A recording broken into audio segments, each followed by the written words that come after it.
मस्तपैकी बजरंगबलीच्या पाया पडल्या. तर नमस्कार माझ्या मावळ्यांनो, मावळ्यावरनं कळलंच असेल आपण कुठे आलोय. आज आपण आलोय सिंधुदुर्गामधल्या विजयदुर्ग या किल्ल्यावर भेट द्यायला. अरे लिंब्या दम असेल तर अलीकडच्याला उचल ना.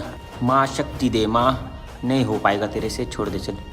या आतमध्ये बॅटमॅन खूप आहेत. लिंब्या आपली इज्जत सांभाळत आत गेला. या गाड्याला इंग्रजाचं नाव जोडलं गेलं आहे. कुठला तरी शोध लावला इथे, गाण्याने नाही, कोणीतरी इंग्रजाने लावलाय. नंतर महाराजांनी हा गड जिंकून त्याला दुरुस्ती वगैरे करून त्याला आपल्या पद्धतीने बनव. या ठिकाणी आंघोळीचं आहे.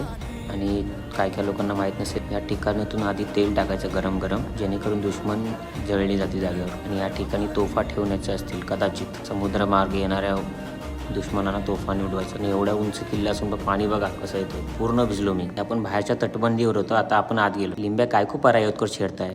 भवानी देवीचं एकदम पुरातकालीन मंदिर होतं. हा कदाचित धान्याचा साठा असावा. तुम्ही किल्ले बघायला येतात का भिंतीवर नाव कोरायला कळत नाही. आणि सुंदर असा व्ह्यू.